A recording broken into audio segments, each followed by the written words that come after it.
야훼께서 레아가 사랑받지 못함을 보시고 그의 태를 여셨으나 라헬은 자녀가 없었더라. 창세기 29장 31절 말씀. 아멘. 할렐루야. 오늘도 좋은 날입니다. 이용호 목사입니다. 오늘의 원포인트 묵상 본문은 창세기 29장 31절 말씀입니다. 성경은 야곱의 아내가 된 두 자매의 운명을 다르게 기록합니다.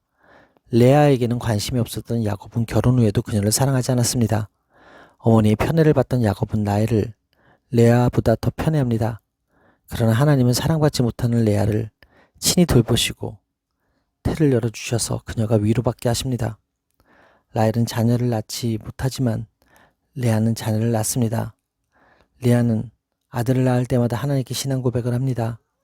첫째와 둘째를 낳으면서 하나님이 자신의 괴로움을 보시고 자기 기도를 들으신다는 것을 알았고, 셋째를 낳으면서 남편의 연합을 소망했습니다. 그러다가 넷째 유다를 낳으면서 소망을 하나님께 두고 남편의 사랑과는 상관없이 주를 찬송합니다. 예나 지금이나 자녀를 낳는 것은 대를 잇는 귀하고 중요한 일입니다. 특히 야곱에게는 자녀가 매우 중요했습니다. 아브라함에게 가나안 땅을 주시겠다는 하나님의 약속이 그의 자손을 통해 이루어지기 때문입니다. 이처럼 야곱의 결혼 생활은 시작부터 순조롭지 못했습니다. 결혼 과정부터 시작해서 자손을 낳는 과정까지 야곱의 뜻대로 되지 않았습니다.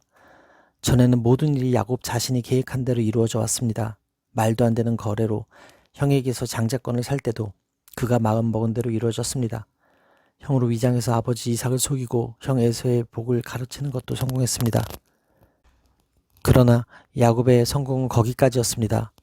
그 이후로 그의 삶은 그의 뜻대로 되지 않았습니다. 동생에게 속아 모든 것을 내준 형에서의 보복을 피해 도망자 신세가 되었고, 7년을 열심히 일해 사랑하는 라헬을 아내로 얻은 줄 알았으나 외삼촌 라반에게 속아서 원치 않았던 레아와 첫 결혼을 하게 되었습니다.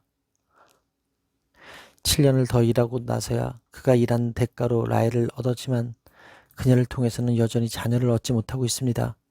나중에는 시기와 질투로 인해 라헬이 그에게 화를 내는 상황까지 맞이하게 됩니다. 이런 일련의 사건들은 야곱의 삶이 앞으로 결코 순조롭지 않을 것임을 암시하고 있는 것입니다.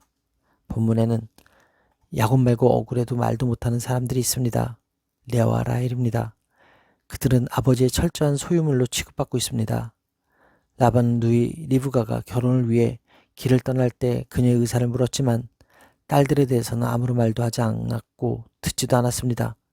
심지어 야곱을 속이는 일에 이용합니다. 그럼에도 훗날 그들도 이 모든 것이 하나님의 섭리이며 언약을 이루는 과정임을 깨닫게 됩니다. 모든 일은 인간의 마음대로가 아니라 하나님의 주권으로 이루어집니다. 하나님은 인간의 호불호에 따라 일하지 않으십니다. 그분의 영원한 계획을 따라 일하십니다. 따라서 성도는 자기 뜻을 관철시키려고 힘쓰기보다 하나님의 뜻에 맞추려고 힘써야 합니다. 따라서 오늘의 원포인트 메시지는 돌아보심입니다. 오늘의 삶의 적용 포인트는 온 세상 날 버려도 주님이 나를 버리지 않으시고 돌보시고 사랑하심을 믿으며 영적 자녀를 많이 낳겠습니다입니다. 하나님은 고통당하는 성도를 긍휼히 여기십니다. 세상 사람은 환난 가운데 넘어져서 사망할 수도 있지만 성도는 그렇지 않습니다. 전능하신 하나님의 돌보심이 있기 때문입니다. 그렇기에 성도는 고통의 때에도 자녀를 돌보시는 하나님을 향한 견고한 믿음을 가져야 합니다. 여러분은 감당하기 힘든 고난이 찾아올 때 어떻게 반응하십니까? 감당할 수 없는 고난이 찾아올 때 사람들에게 가장 많이 나타나는 반응은 낙심과 불평입니다. 낙심과 불평은 환경을 변화시키지 못합니다. 홍해 앞에 이스라엘 백성도 낙심한 나머지 하나님을 원망했습니다. 그러나 원망할 때가 아니라 기도할 때 바다가 갈라졌습니다. 성도에게 필요한 것은 불평이 아닙니다.